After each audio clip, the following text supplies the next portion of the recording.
Good evening, everybody. We have one additional question number 6 left. That is on page number 24. Last page है, देखो final accounts का, text book का नहीं है. Additional problem, मैंने जो फाइनल अकाउंट का शीट दिया था उसका लास्ट पेज नहीं लाए हो? अरे यार ऐसे मत करो.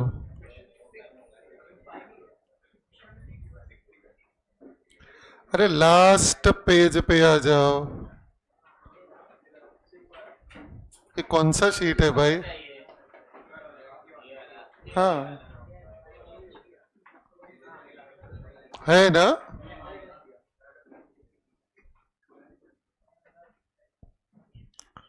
Please read the problem.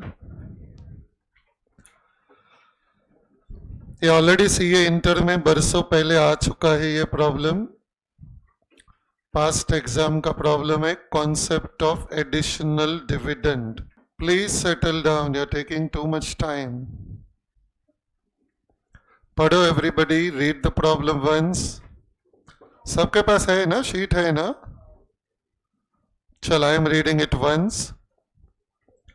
The articles of association, भी प्लीज हेड मूवमेंट स्टिल करो. The Articles of Association of S Limited provides the following. 3 clause दिया हुआ है, clause number 1, 2 and 3. First clause is that 20% of the net profit of each year shall be transferred to reserve fund. Second clause is that an amount equal to 10% equity dividend shall be set aside for staff bonus. And the third one, that the balance available for distribution shall be applied in paying 14% on cumulative preferences, in paying 20% dividend on equity shares, and 1/3 of the balance available as additional dividend on preferences and 2/3 as additional equity dividend. A further condition was imposed by articles that the balance carried forward shall be equal to 12% on preference shares after making provisions of 1, 2 and 3 mentioned above. The company has issued 13,000 14% cumulative participating preference shares of rupees 100 each fully paid and 70,000 equity shares of 10 each fully paid. The profit for the year 2022 was rupees 10 lakh and balance brought forward from previous year rupees 80,000. Provide rupees 31,000 for depreciation and rupees 80,000 for taxation before making other appropriations. Calculate additional dividend on preference and equity shares. You may read it one more time and then tell me what you have understood out of it. कैसे solve करेंगे? You are supposed to calculate something called as a additional dividend. ये concept सुना हुआ है तुम्हारा? कभी नहीं सुना है? Fine. So you may read it once more. We have to follow what is written in Articles of Association of that company. Articles में अगर कुछ लिखा हुआ है तो it is as good as law for that particular company. So you may read it once more and share your understanding कि भैया exactly करना क्या है before we start the discussion.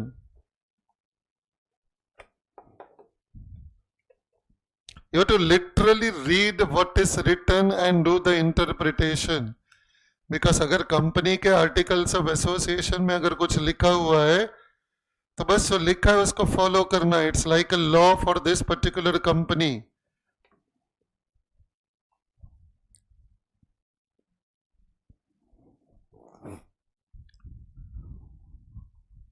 Generally क्या रहता है मुझे बताओ तो. कंपनी को बहुत प्रॉफिट हो गया, थोड़ी देर के लिए मानो कंपनी को बहुत प्रॉफिट हो गया, तो तुम क्या करते हो, प्रेफरेंस शेयर होल्डर को कुछ ऐसा एक्स्ट्रा डिविडेंड वगैरह देते हो क्या? जो फिक्स परसेंटेज रहेगा. What is a fix percentage in this particular problem? कोई बोल रहा है 12%, कोई बोल रहा है 14. ये पक्का डिसाइड करो. 14% है. लेकिन तुम अगर प्रेफरेंस शेयर्स को ध्यान से पढ़ोगे, there are very important two words there. Company has issued 13,000 14% cumulative participating preference shares. So ये दोनों वर्ड का मतलब बता दो पहले. क्यूम्यूलेटिव प्रेफरेंस शेयर्स का क्या मतलब है?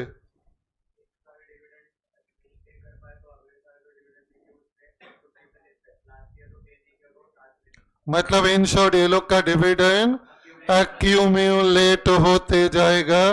किसी वजह से अगर कंपनी ने एक साल प्रेफरेंस डिविडेंड नहीं दिया, क्या वजह हो सकती है बाय द वे? या तो प्रॉफिट सफिशिएंट नहीं रहेगा तो सोचा भाई इस बार डिविडेंड देंगे ही नहीं. दूसरा रीजन क्या हो सकता है? लॉस हुआ रहेगा तो डिविडेंड नहीं दिया रहेगा.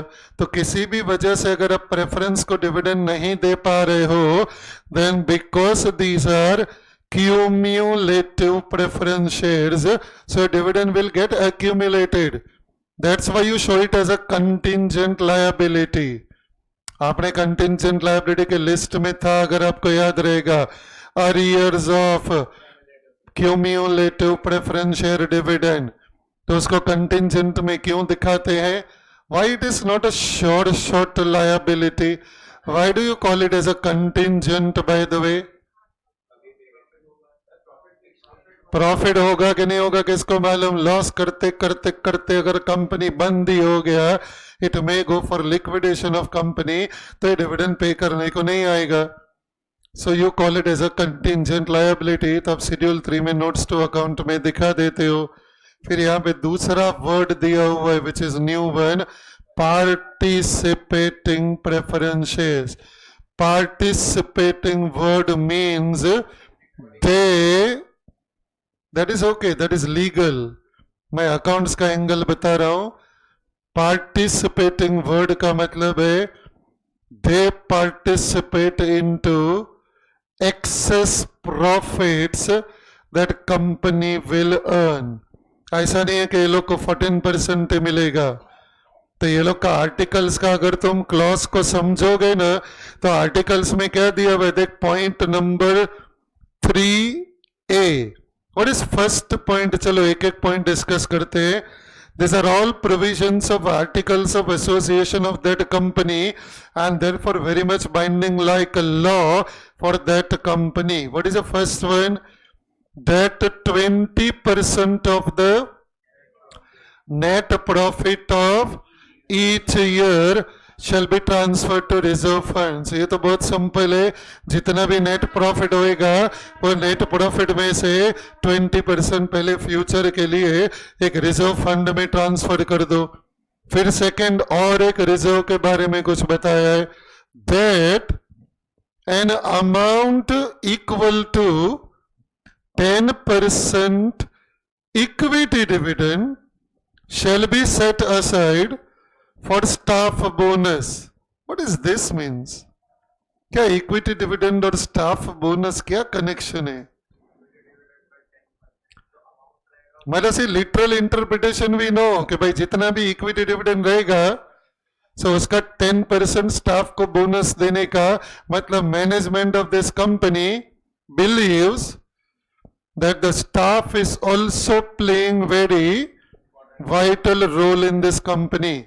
उसको खाली एम्प्लॉय करके ट्रीट नहीं करते हैं, they treat it little beyond that कि भाई equity share holders are the real owner of the company. तो उसको जितना भी डिविडेंड दिया ना उसका 10% निकाला और एक रिजर्व बना दिया, reserve for staff bonus, and they will give staff bonus out of that particular reserve. So maybe management really thinks that the people who are working in the company are very, very important people, and therefore equity shareholders, though are the real owners, उसको जितना भी तुम dividend देते हो उसका 10% shall be set aside for staff bonus. मतलब basically you will have to create one additional reserve. We may call it as a reserve for a staff bonus, and then that much amount will transfer future may you will have to utilize that.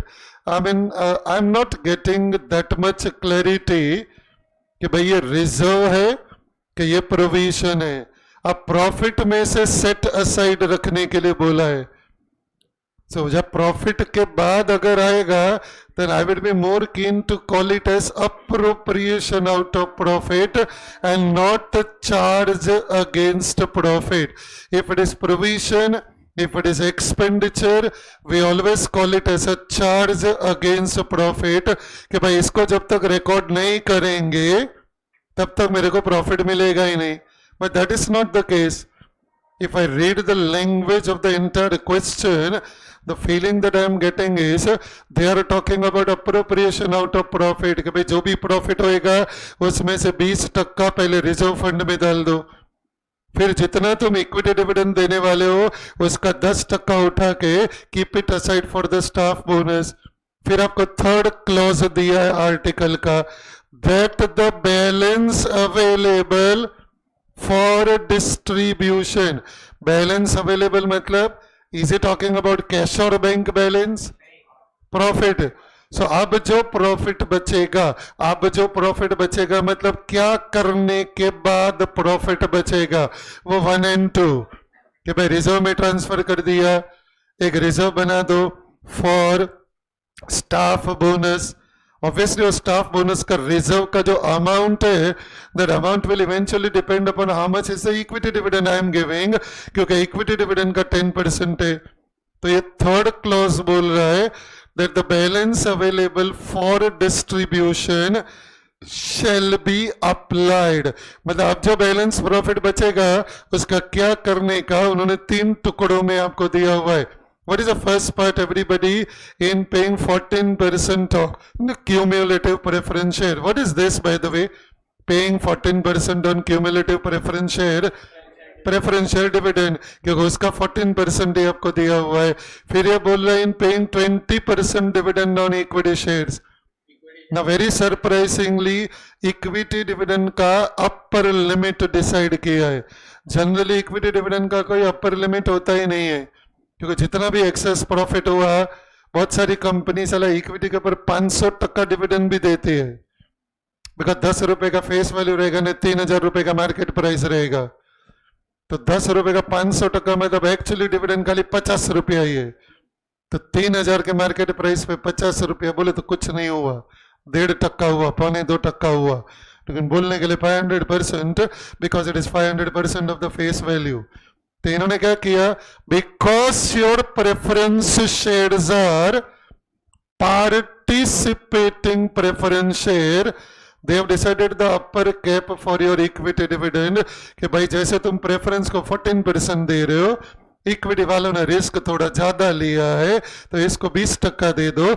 लेकिन अगर इनको 20% देने के बाद भी अगर कोई profit बचेगा, then there is additional dividend which is to be given, and this additional dividend is not to be given only to the equity shares. ये आपको third clause दिया है, 1/3 of the balance available as additional dividend on preference shares and 2/3 as additional dividend to the equity shares.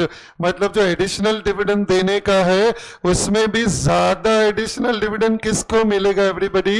equity co, and that is natural. They are the real owners of the company, and they are the one who has taken the higher risk out of the two. So 1/3 will go to the preference, 2/3 will go to the equity. फिर आपको नीचे एक story दिया हुआ है, a further condition was imposed by article. Now what is this further condition? जो articles of association में लिखा हुआ है, that the balance carried forward shall be equal to 12% on the preference shares after making provision for 1, 2 and 3 above. Anybody can make out what is this? Balance carried forward shall be equal to 12% on the preference share. P&L का closing balance. You cannot have P&L closing balance to be 0. मतलब ये indirectly तुमको क्या बोल रहा है कि भाई जितना प्रॉफिट रहेगा सब डिविडेंड करके बांट नहीं देना, तुम्हें मिनिमम पीएनएल में इतना बैलेंस तो रखना ही है. डेफिनेटली पीएनएल में कुछ ओपनिंग बैलेंस भी रहेगा. Can you read the reminder of the problem and tell me कि पीएनएल का ओपनिंग बैलेंस कितना है? 80,000. तो वैसे ही आपको बोल रहा है कि भाई पीएनएल को बिल्कुल ऐसा बोलते ना तरिया जाबट करके जीरो मत कर देना, थोड़ा बहुत उसमें बैलेंस रखना, and that balance should be equal to 12% on preference share. ये थोड़ा लैंग्वेज है ना, they have written 12% on preference shares.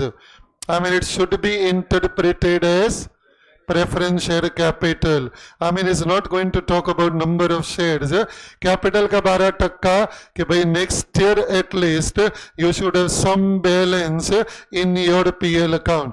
और बैलेंस कैलकुलेट करने का एक अनोखा तरीका निकाला है कि भाई प्रेफरेंस कैपिटल का 12%. Maybe almost they want to secure the next year's preference dividend. पूरा secure नहीं किया because your preference dividend का rate is 14%, but they have decided कि भाई P&L account में उतना तो बैलेंस रखना कि भाई 12% of the preference capital you will keep. फिर preference capital का amount आपको दिया हुआ है next 13,000 shares of 100 each, that is 13 lakh. फिर equity share का amount दिया है 70,000 equity share of 10 each, that is 7 lakh. फिर लास्ट पैरा में आपको करंट ईयर का प्रॉफिट दिया हुआ है. Profit for the year 2022 was rupees 10 lakh. So my next question is, what is this 10 lakh? Is it PBT or is it PAT?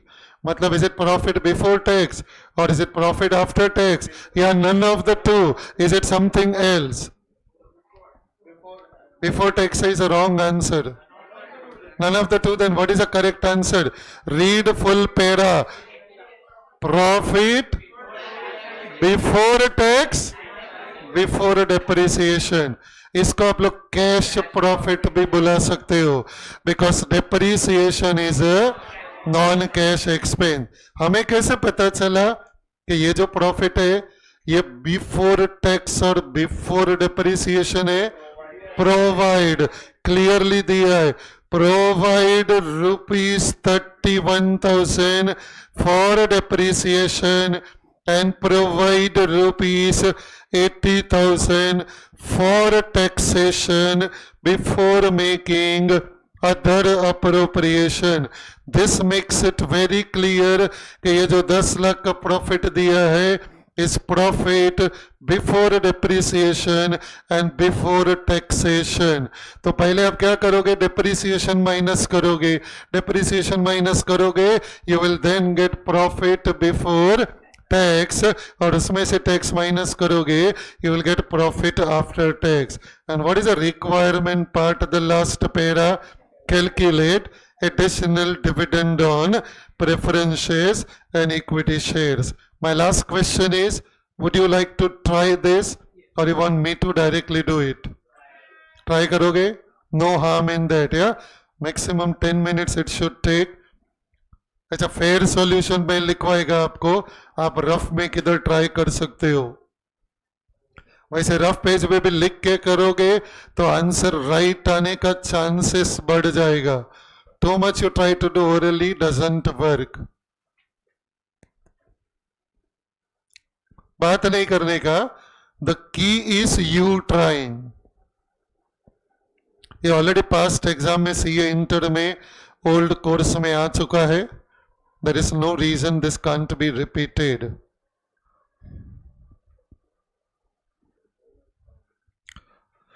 Can you tell me, मेरे को उसके पहले वाला आंसर चाहिए. How much is the profit available with the company for giving additional dividend. मतलब मुझे answer दो part में चाहिए. फर्स्ट पार्ट में डिविडेंड का आंसर नहीं चाहिए. How much is the profit available with the company for giving additional dividend to your shareholders. Maybe you can try and get this first.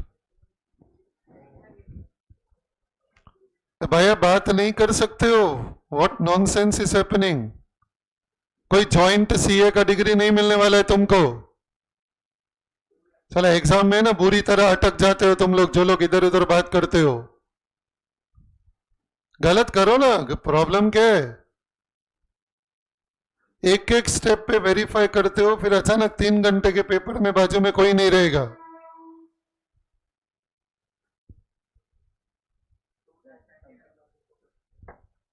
One answer I am getting is 2,99,200. Okay, मैं कितना profit available है company के पास for giving additional dividend to your preference and equity shareholders?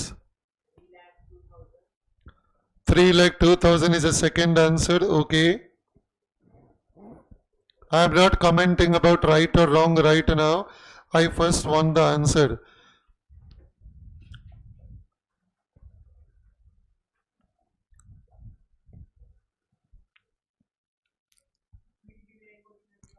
नहीं, वो नहीं चाहिए बेटा. एडिशनल डिविडेंड देने के लिए, एडिशनल डिविडेंड देने के लिए कंपनी के पास प्रॉफिट कितना बचेगा. रेगुलर डिविडेंड नहीं है. रेगुलर तो तेरे को 14% प्रेफरेंस को देना है, 20% इक्विटी को देना है, वो सब दे दे.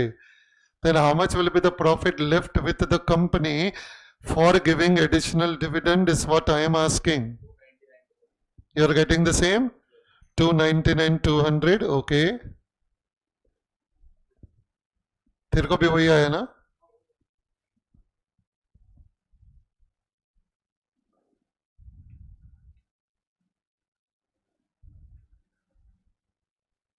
खुद से करो, गलती करो बेटा. It is very important process of learning.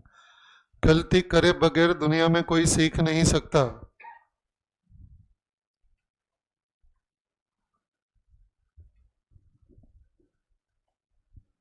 Anybody else?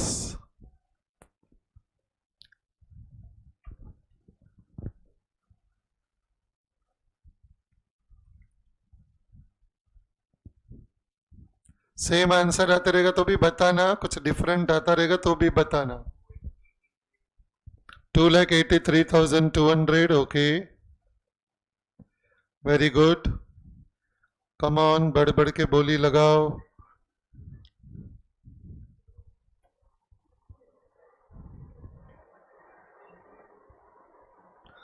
तीन आंसर मिला है अभी तक. 2,90,200.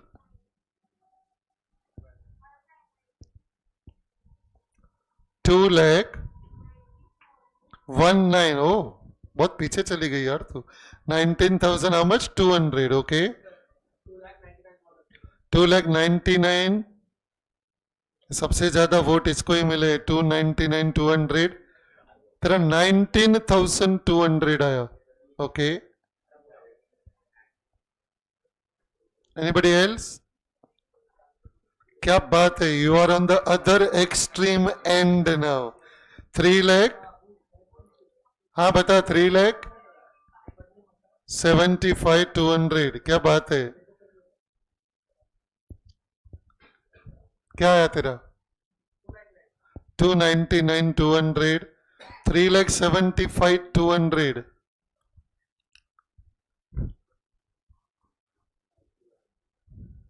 Anybody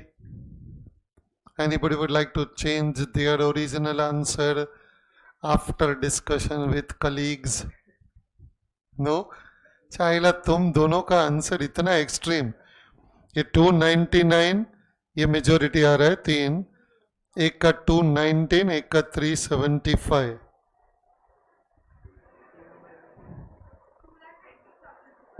19,200, क्या बात है।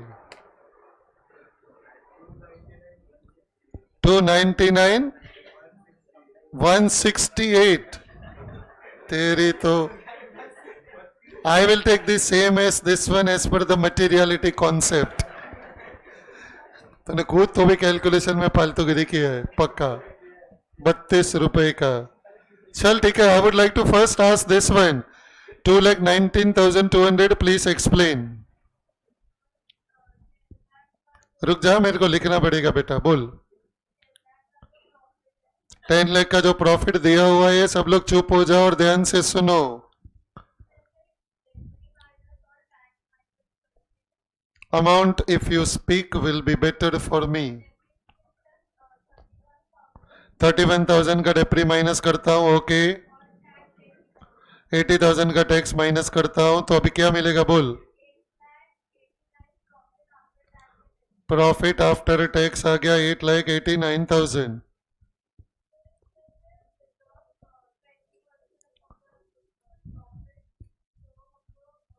20% ऑफ द प्रॉफिट तू ट्रांसफर करेगी रिजर्व फंड के अंदर, तो रिजर्व फंड में 20% आप ट्रांसफर करोगे, ओके। 1,77,800 अब रिजर्व फंड में ट्रांसफर कर दोगे। ये चुप हो जाओगे please, so that I can listen. इसके कोई पहाड़ी आवाज तो है नहीं। हाँ नहीं, अभी एक एक स्टेज पे टोटल नहीं करता हूं, तू बस बोलते जब मैं माइनस करेगा मेरा पेज खत्म हो जाएगा। चल रिजर्व फंड में 20%, सो 8,89,000 का 20% इज 177,800, करेक्ट है। चल फिर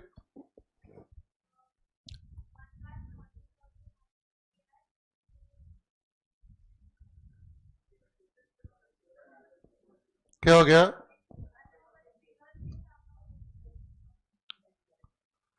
तो 2 मिनट सोच के, आई थिंक और एक जन का सेम आंसर आया था या, so can you take over.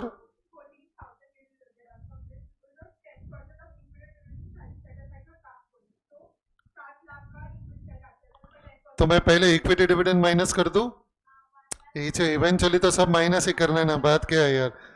So equity dividend 20% है ना, 20% ऑफ व्हाट, 1 लाख नहीं, 20% ऑफ 7 लाख, एवरीबडी एग्रीज। तो इक्विटी डिविडेंड हो गया 1,40,000। तो तेरा रिजर्व फॉर स्टाफ बोनस कितना आएगा, 14,000 आएगा, बरोबर है। इक्विटी डिविडेंड का 10%, तो पहले इक्विटी को डिविडेंड दिया, तो मुझे लगता है पहले प्रेफरेंस को भी देना चाहिए। तो ठीक है, आगे पीछे से तुम्हारे आंसर में फर्क नहीं पड़ेगा। कैसे आया ये 13 लाख का, ये 8,89,000 सबको आया क्या। हाँ तो मैं स्क्रीन थोड़ा ऊपर करता हूँ। हाँ, preference dividend will be 14% of what, 13 lakh. So ये अमाउंट कितना आएगा, 1,82,000 प्रेफरेंस डिविडेंड दे दिया, ठीक है। चल फिर 3,75,200। हाँ फिर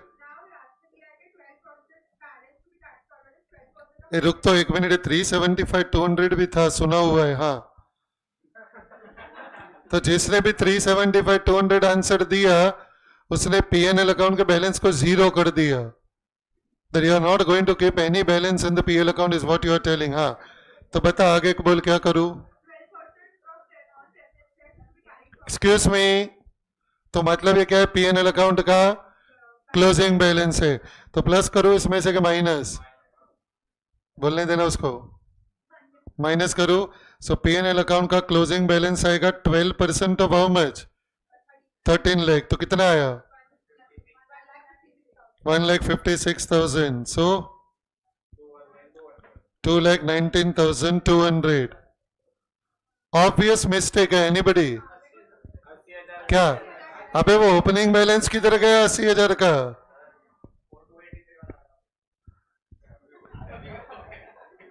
ये हटा दू, क्या किया था पता ना। I am very keen to know, it's okay.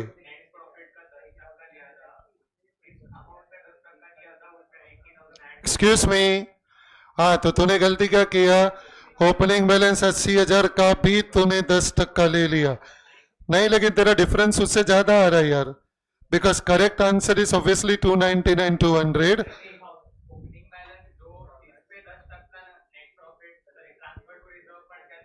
20%, तो 80,000 का 20%, 16,000। हाँ बराबर है, तो तेरे को 16,000 का डिफरेंस आ रहा था भाई। तो opening balance of the PL क्यों नहीं लिया मुझे नहीं पता। हाउ इज अ फॉर्मेट मुझे बताओगे। हम लोग अभी अभी यार इतना सारा फाइनल अकाउंट का प्रॉब्लम सॉल्व किया है। How do you write PL account, can you tell me. Under the head reserves and surplus PL account कैसे लिखते हो, पहले ओपनिंग बैलेंस, फिर उसमें करंट ईयर का नेट प्रॉफिट ऐड करते हो, so you get net profit before appropriations, before tax.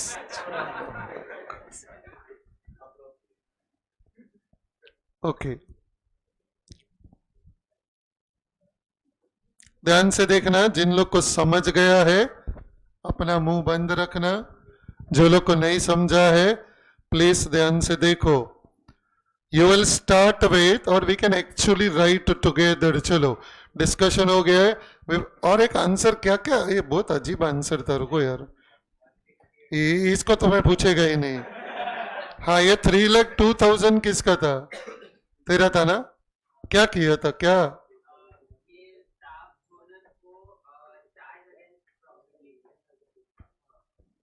Charge against profit लिया, पर उससे तेरा आंसर में क्यों फर्क पड़ेगा। एक्सक्यूज मी,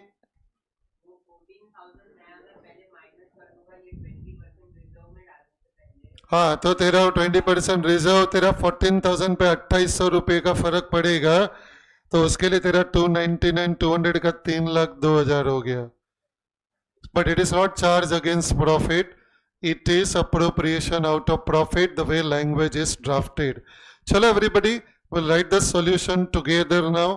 एनी अदर, और क्या था ये 375 200 मेरे को समझ गया, ये 2,19 200 तो बहुत सिंपल था, 80,000 का ओपनिंग बैलेंस ही नहीं लिया। 375 200 भी सिंपल था, क्लोजिंग बैलेंस भी नहीं लिया।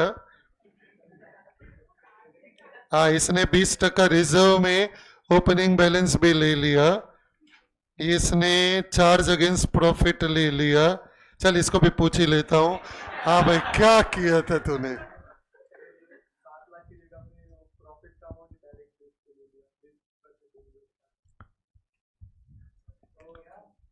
मतलब 20% इक्विटी डिविडेंड है, वो तेरा क्या आया था,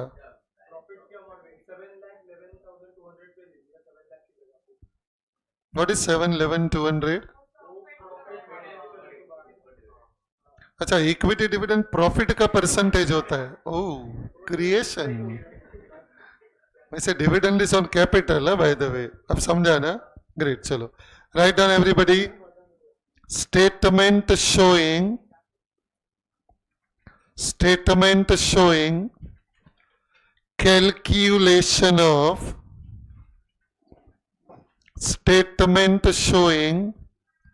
calculation of additional dividend। देख, ऐसे प्रॉब्लम का कोई स्टैंडर्ड फॉर्मेट तो सॉल्यूशन का होता ही नहीं है, नॉट पॉसिबल। तभी मुझे बताओ, मुझे एक स्टेटमेंट बनाना है, क्या क्या कॉलम चाहिए आपको, अपने को ही डिसाइड करना पड़ेगा। Particulars, calculation and amount column, fair enough. So write down particulars, calculation, amount. 12 से 15 लाइन का एक टेबल ड्रॉ करो।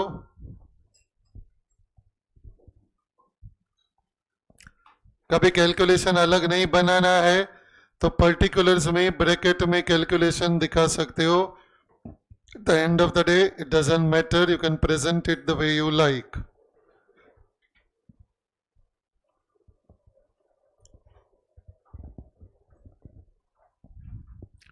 चलो स्टार्ट करते हैं कि भाई तेरा जो पर्टिकुलर्स है ना, हद से ज्यादा छोटा है, मतलब प्रेफरेंस डिविडेंड भी नहीं लिख पाएगा, डिविडेंड कैलकुलेशन में चला जाएगा, इतना छोटा तूने बनाया है। उससे अच्छा भाई एक ही कॉलम रख, तो तेरा कैलकुलेशन उधर ब्रैकेट में आ जाएगा. Don't worry about that. चलो स्टार्ट करते एवरीबडी. बोलो बोलो कैलकुलेशन फटाफट बोलो. What will be your starting point? कौन से अमाउंट से स्टार्ट करूं? 10 लाख. वो 10 लाख क्या है, उसको प्रॉपर नाम देना पड़ेगा. Net profit before depreciation and tax. So write down everybody. Net profit before depreciation and tax as given for the year 2022. उसका अमाउंट आपको दिया हुआ है 10 lakhs. चलो अभी लॉजिकल ऑर्डर में बताओ नेक्स्ट क्या आएगा. Less depreciation. Less depreciation 31,000 minus करो, उसको ब्रैकेट में लिखो. एक बार टोटल करो. अब टोटल कितना आएगा? 9,69,000. Can you tell me what should I write there? Profit before tax. Net profit before tax. Net profit before tax आया. उसके बाद नेक्स्ट आएगा लेस. बोलो less what? Provision for tax. Provision for tax लिखो. Tax expense लिखो. I mean it's okay. So that amount is 80,000. So you will get a net profit after tax 8,89,000. अभी ये जो नेट प्रॉफिट आफ्टर टैक्स है ना, उसमें सबसे पहले क्या ऐड करने का? Opening balance of PL account. So write down add profit and loss account opening balance. This is actually called as, the proper language is retained profits of last year. FM में ये कभी कभी use होता है. तो इसको 80,000 को add करो. अब दोबारा टोटल करो and tell me how much you are getting. 9,69,000. बोलो इसको भी कुछ बुलाना है मुझे.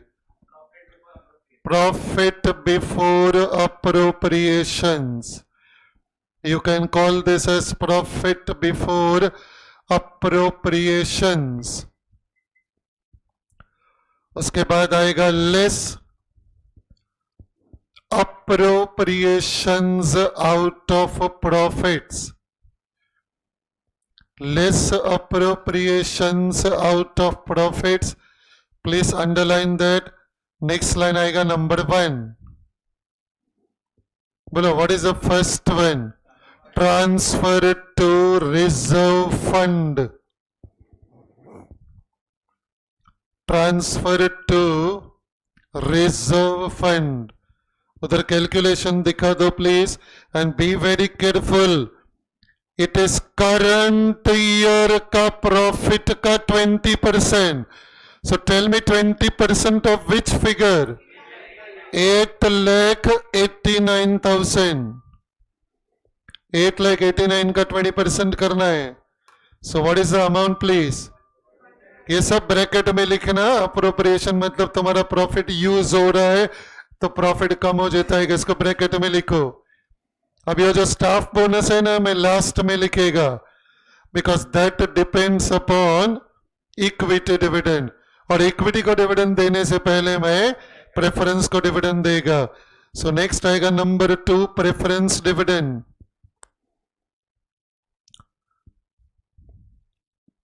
प्रेफरेंस डिविडेंड के ब्रैकेट में कैलकुलेशन दिखा दो. It is 14% of 13 lakhs. सो ये अमाउंट कितना आएगा बताइए? 1,82,000. 1,82,000.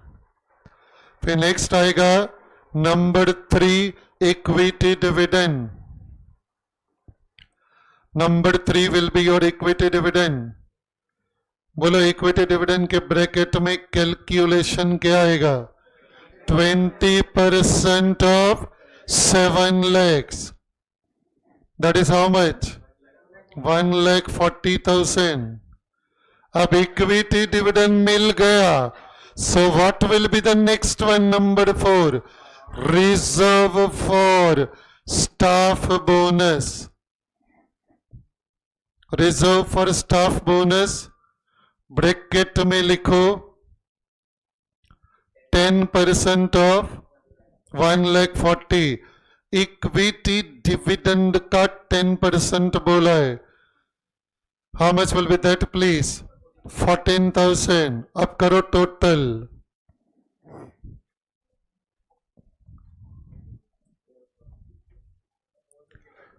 $4,55,200. इसके सामने लिखो balance profits. You can write the word balance profits. Please tell me, is this balance profit fully available for giving additional dividend? No. So next line में लिखो less required closing balance in P&L account. Less required closing balance in profit and loss account. बोलो इसका calculation bracket में क्या आएगा? 12% of what? 13 lakh. Preference capital का 12% करो. So you will get how much everybody? 1,56,000 को माइनस करो. अब दोबारा टोटल करो. 2,99,200. उसके सामने डायलॉग लिखो balance profit available for additional dividend. Balance profit available for additional dividend. यहां तक आ गया? चलो अब नेक्स्ट कैलकुलेशन करके बताओ. That is very simple. How much will be the additional dividend on preference shares and how much will be the additional dividend on equity shares. उसके लिए आपको दिया हुआ है.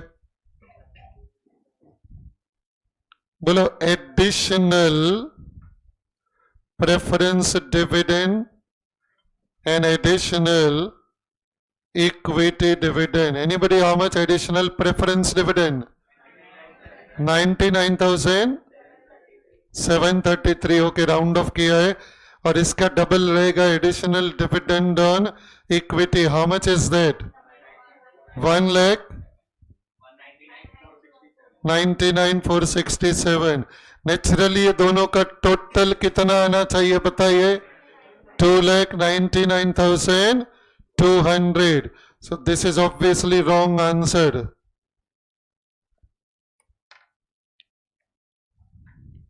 Hello,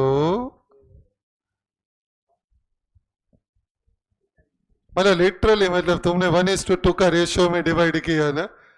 so sweet. Every time you give equity dividend, you will have to keep aside 10% for the staff bonus. Hello, कैसे हो? चल hint दे दिया मैंने. आप कल पूरा का पूरा प्रॉफिट दोनों में बांट दोगे तो जो इक्विटी डिविडेंड है उसका 10% स्टाफ बोनस में कैसे ट्रांसफर करोगे? क्योंकि स्टाफ बोनस में क्या दिया है? 10% ऑफ इक्विटी डिविडेंड. तो तुम अगर इक्विटी को डिविडेंड ज्यादा दे रहे हो, एडिशनल डिविडेंड दे रहे हो, so you will have to have 10% for the staff bonus which you have not done that. समझा ना? चल अभी सिंपल एल्जेब्रा है, करो कैलकुलेट. बात नहीं करो, आंसर दो, फिर अपन डिस्कस करेंगे. 2 मिनट थोड़ा कहीं पे पेज लो. ये ओरली मत करो, ओरली नहीं होता ये सब. सिंपल एल्जेब्रा है यार ये.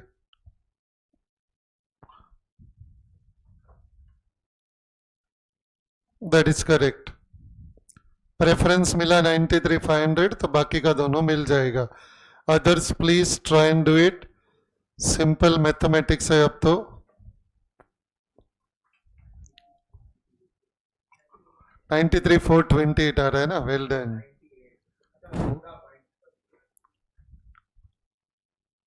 मत देख इधर उधर, मत देख बेटा. मई के बाद सितंबर में एग्जाम देना नहीं है ना, तो मत देख इधर उधर. जितना इंडिपेंडेंट और अकेले करोगे ना, उतना फर्स्ट अटेम्प्ट में आराम से निकल जाओगे. अचानक ऐसे बार बार बाजू वाले को पूछते हैं ना, फिर अचानक बाजू में देखते हैं एग्जाम में कोई नहीं है, बहुत तकलीफ होती है फिर. चलो यार, नाउ तो you should be able to get the 93,500 आया. क्या ज्यूम करने का, लिखो. चलो, वो बचपन में करते थे ना 10th स्टैंडर्ड में, वैसे करवाता हूं. Let additional preference dividend, write down everybody. Let additional preference dividend be 100x. ये समझा कि नहीं? मैं अज्यूम कर रहा हूं एडिशनल प्रेफरेंस डिविडेंड का amount is 100x. So can you tell me, if additional preference dividend is 100x, how much must be the additional equity dividend? 200x. Write down therefore, because equity or preference dividend का ratio 1:2 है ना, 1/3 and 2/3. So next line, therefore additional equity dividend is equal to 200x.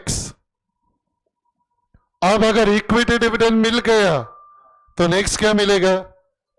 Staff bonus. Write down therefore additional reserve for staff bonus. Additional reserve for staff bonus is 10% of, बोलो everybody, 200x. जो भी additional equity dividend है 200x, उसका 10% कर दो 20x. अब ये दोनों तीनों का टोटल कर दो. 100x, 200x, 20x, टोटल आ गया 320x. Can you equate this 320x is equivalent to what? Obviously 299, 200. The simple I write down. Therefore, if 320x is equal to rupees 299, 200, my additional preference dividend is 100x. That is equal to how much? So we'll get additional preference dividend as 93,500. तो ये आपको मिल जाएगा additional preference dividend. Therefore you will have additional equity dividend, which is 2 double of 93,500. So 1,87,000. Therefore you will get additional reserve for staff bonus, which will be 10% of 1,87,000, and that is equal to rupees 18,700. फिर ये तीनों का एक बार total करके देख लेने का. ये तीनों का total is bound to be equal to how much? 2,99,200. अब ये प्रॉब्लम याद रहेगा ना? अगर गलती से आ गया दोबारा 7-8 मार्क का आ गया तो लॉटरी है ऑनेस्टली, क्योंकि पास्ट में मेरे को लगता है कम से कम नहीं तो 2 बार आया हुआ है. ये नया स्टडी मटेरियल में अगेन ये कॉन्सेप्ट नहीं है. And I keep on telling you that the only person who is totally untrustworthy in your career is ICAI study material. जो बच्चे लोग ICAI स्टडी मटेरियल ही करके जाते हैं या उतना ही कवरेज करते हैं, एंड बिलीव मी हमारे इंडस्ट्री में 90% टीचर का भी एटीट्यूड वही है, खाली स्टडी मटेरियल से सम्स करवा दो and that is the end of it. और थोड़ा अगर पेपर आड़ा टेढ़ा आया, जो हर 2-3 एग्जाम में एक बार आता ही है, and you will find there are so many problems that you never done in your life. क्योंकि ये पास्ट में ICAI में आ चुके हैं और कोई रीजन नहीं है कि इंस्टीट्यूट इसको रिपीट नहीं करेगा. So study material is for reference, but it is only illustrative in nature. It is nowhere near to being comprehensive. So study material सिर्फ study material में अगर करते हो तो हर रोज तुम कुछ गायत्री मंत्र वगैरह पढ़ना कि भाई तुम्हारी एग्जाम का भाई अकाउंट्स का पेपर इजी आना चाहिए. हाँ स्टैंडर्ड पेपर रहेगा तो 50-60% स्टडी मटेरियल में से आता है, मैं मना नहीं करता, बट स्टैंडर्ड पेपर नहीं आता ना हर बार, वो लफड़ा है. हर एग्जाम में देखना 1 या 2 सब्जेक्ट में तो ये लोग आड़ा टेढ़ा पूछते ही है. चिट्ठी निकालते हैं, इस बार लॉ आया, चलो लॉ में बैंड बजाओ, जैसे फाउंडेशन में बजाया था. बहुत बच्चे लोग का आज तक समझा नहीं है कि वो लोग लॉ में फेल क्यों हुए थे. Those who actually failed in foundation. So that is how ICAI the way they are. इसके लिए तो पासिंग परसेंटेज इतना कम है, इसके लिए तो साला CA का मार्केट में वैल्यू है. कल पासिंग परसेंटेज 60-70% कर दिया तो बीकॉम एमकॉम की तरह कचरे का वैल्यू हो जाएगा CA का. So they are not wrong. But then you will have to decide whether you want to fall into the 10-15% or no.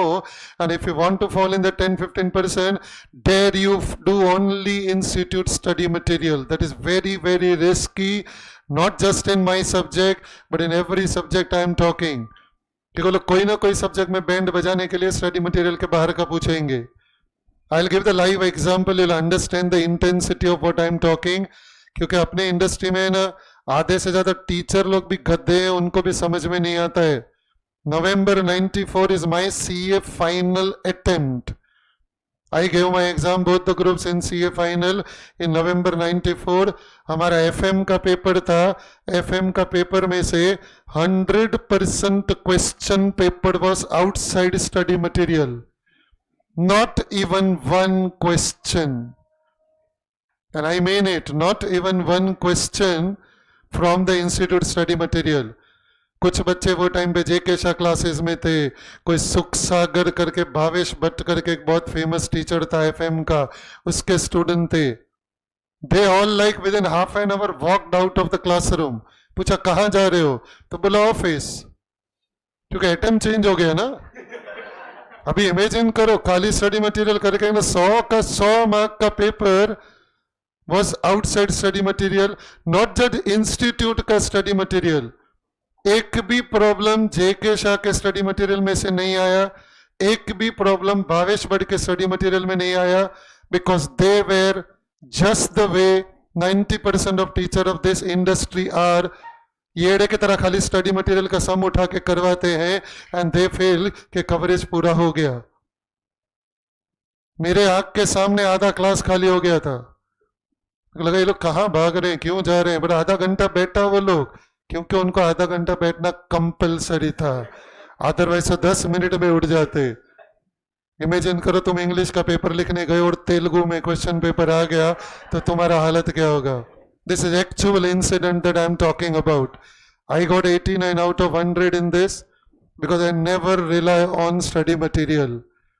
मेरे को बहुत पहले ही समझ में आ गया था, बिकॉज मेरे से पहले मेरे ही घर में मेरा बड़ा भाई 3 बार इंटर में और 3 बार फाइनल में फेल हो चुका था. वो मेरे से 3 साल बड़ा है. He was 3 years elder than me. 3 bar fail हो गया था. मैं देख रहा था साला फेल क्यों हो रहा है ये. कोचिंग क्लास का स्टडी मटेरियल करेंगे या खाली ICAI का स्टडी मटेरियल करेंगे and they feel that is enough. It is not. CA examination is a test of your conceptual knowledge. पूरा का पूरा पेपर, मतलब बच्चे लोग तो अचानक फ्री हो गए, बोला एग्जाम ही खत्म हो गया, मेरे को बाकी का पेपर भी नहीं देना है. 0, literally 0. You can do that. और तुम्हें बाकी टीचर मेरे टीम में से भी बोलेंगे प्लीज इनके ऊपर भरोसा मत करना, उनका हिस्ट्री चेक कर देना, वो भी 4 बार फेल होके CA बने रहेंगे. I mean it. मेरे को तो सबका हिस्ट्री मालूम है.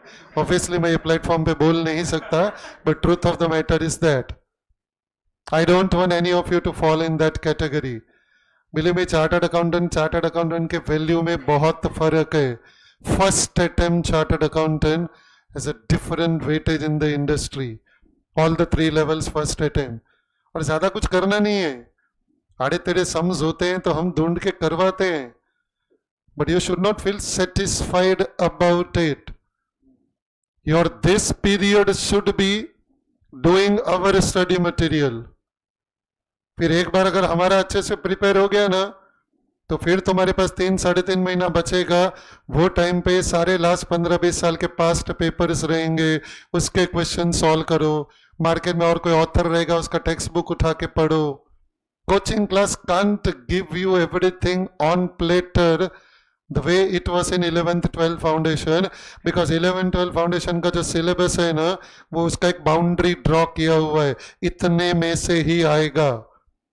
So I never want to make a claim on this platform कि मैंने तुमको अकाउंट्स पढ़ाया बस इतना ही करके जाओ। हमें बोलना पड़ता है क्योंकि बच्चे लोग का उतना भी प्रिपेयर नहीं हुआ रहता है। So where would I tell them कि तुम एक्स्ट्रा कुछ करो, but believe me you are a calibre of a batch, so many of you are so talented कि अगर तुम डेली बेस पे कोचिंग क्लास का स्टडी मटेरियल पहले खत्म करोगे, you will get good 3.5 months to do additional problems, and that is very vital if you really want to prove yourself to be of the next level CA। तुम्हारा marksheet के base पे तुम्हारा articleship decide होएगा, तुम्हारा talent तो बाद में पता चलेगा। स्कोर हैवीली 600 में से 450 या उसके ऊपर स्कोर करो, with rank without rank, you will be picked up by any big 4 as a article clerk, and that will be a big breakthrough in your professional career. क्योंकि big 4 में काम करोगे, you will get connected to the CMDs and CFOs of the big corporate, और उधर से ही पैसा मिलता है। कोई सोल ट्रेडर या पार्टनरशिप या छोटी छोटी कंपनी में साला पैसा वो लोग ही नहीं कमाते, साला अपने को क्या देंगे। सो उसके लिए बहुत वाइटल है that please if other teachers in my team are telling you बस इतना ही करके जाओ, स्टडी मटेरियल ICAI का हमने पूरा कवर कर लिया है, इसके ज़्यादा कुछ है ही नहीं, प्लीज चेक देयर हिस्ट्री, वो बताएंगे नहीं। You'll find they would have failed at least 2-3 times before becoming CA. So please follow what I am telling. I could understand that luckily मेरे को घर में ही केस स्टडी मिल गया था, and I was a good student, so I could learn out of that. मैं आड़ा टेढ़ा सब मार्केट में वो जमाने में जितना टेक्स्ट बुक हुआ करता था सब उठा के करता था, क्योंकि CA फाइनल में बहुत पढ़ने का टाइम मिलता है, इंटर में नहीं मिलता है। फाइनल में तो हमारे टाइम में तो इंटर में भी था 2 साल का और फाइनल में भी 2 साल का। सो कोचिंग क्लास वाले बड़े बड़े क्लेम करते रहते हैं क्योंकि हमारा बिजनेस है। I am also businessman, but before that I am a teacher and I want to be very honest with you. So extra concepts, extra problem, हाँ मेरे सब्जेक्ट में I can safely tell you more than 95% जितने भी आड़े तेड़े problem रहेंगे, मैं कभी ना कभी तुमको एडिशनल प्रॉब्लम करके करवा दूंगा, या टेस्ट पेपर में डाल दूंगा, या रिवीजन शीट में दे दूंगा, but still I don't have a courage to claim it will be 100%, but yes I can say 95% plus I will be able to cover. या तब ये वाला प्रॉब्लम एग्जाम में आया, sir I don't think you will commit any mistake because you already committed lot of mistakes in this classroom. Yeah so we go for the next chapter everybody, and that chapter is nothing but one of the simplest chapter of this subject, provided there is an assumption। जिंदगी में हर एक चीज में एक assumption रहता है। इसका assumption क्या है मालूम है? 3 चीजें आपको परफेक्टली पता है। परफेक्टली मतलब 70-80% तो याद रहनी चाहिए। कौन सा 3 चैप्टर मालूम? Redemption of preference share, bonus नहीं, राइट इश्यू नहीं चाहिए मुझे, बोनस डिविडेंड करके था, और एक बोनस शेयर्स करके है। ये तीनों चैप्टर का थॉरो नॉलेज होना चाहिए। So can I assume you know this 3 chapters absolutely thoroughly, everybody? Not some of you, everybody। मैंने इनफैक्ट आज सुबह एक मैसेज भी डाला था कि भाई 3 पेज दिया हुआ है। देख, इंटर में कोई नहीं करवाता ये सब, डायरेक्ट बाईबैक स्टार्ट करते हैं, पर आई रियली बिलीव कि थोड़ा बहुत रिवाइज करना जरूरी है। एग्जाम दे के काफी टाइम हो गया। सो थोड़ा क्विक रिवीजन करते हैं और सब थियरी मैंने आपको लिख के ही दिया हुआ है. What is page number 1 of my theory sheet is nothing but classification of. थोड़ा इसमें फास्ट जाऊंगा प्लीज, किधर भी चाहिए तो रोक देना. किसको लगता रहेगा मैं स्लो जा रहा हूं तो सो जाना, क्योंकि मैं इससे फास्ट नहीं जा सकता, बट थोड़ा फास्ट मेरे को जाना पड़ेगा. तो फर्स्ट पेज अगर ध्यान से देखोगे ना तो ये सेल्फ एक्सप्लेनेटरी है. Do you recollect redemption of preference share में आप रिजर्व्स को 2 पार्ट में डिवाइड करते थे. Do you recollect that? Which is the first part? Divisible profit. What do you mean by divisible profit? चल फटाफट बोलो. डिविजिबल वर्ड किधर से आया? I am talking about why. See उसका दूसरा नाम मैं बता देता हूं, फ्री रिजर्व. तीसरा नाम भी बता देता हूं, revenue reserve. I am talking specifically about the word divisible profit. ये लैंग्वेज इन्होंने सेक्शन 55 में यूज किया है. Section 55 deals with redemption of preferences. I am talking about companies act 2013. तो सेक्शन 55 में ये लोग ने रेवेन्यू रिजर्व वर्ड यूज नहीं किया. They use the word divisible profit. CRR can be created only out of divisible profit. तो ये word का मतलब क्या है is my first question to you. See, many answers you might be knowing and you should be quick to answer. पहले हाथ ऊपर करो and then you can answer that. Anybody? Yes sir. P&L account से जो भी reserves बनते हैं divisible profit, I will say 90% correct but not 100%. Let me give him the reason for that. तो पीएनएल अकाउंट में से ही एक रिजर्व बनाता है जिसका नाम है डिबेंचर रिडेम्पशन रिजर्व. हेलो. लेकिन debenture redemption reserve is not divisible profit. It is created for a specific purpose. तो उसमें से तू सीआरआर क्रिएट नहीं कर सकता. Debenture redemption reserve is also created out of profit and loss account, but I would not classify that as a divisible profit. So your answer is incorrect. Anybody wants to try? Yes. That is absolutely correct. Divisible शब्द का मतलब है distributable. ये वो profit है जिसमें से तुम शेयर होल्डर को डिविडेंड दे सकते हो. डिस्ट्रीब्यूटेबल मतलब ये बोनस के बारे में बात नहीं कर रहा है. Specifically talking about dividend to the share holders. So divisible profit मतलब those reserves out of which dividend can be given to the shareholders. And what is the significance of this word divisible profit in your redemption of preference share chapter? Do you recollect? CRR can be only and writing of the premium on redemption. दो purpose के लिए clearly बोला है. आप सिर्फ और सिर्फ divisible profit use कर सकते हो. And therefore as a student it is very very important for you to not make mistake in the classification. You do the mistake in the classification and that is the end of this chapter. 0 मिलेगा.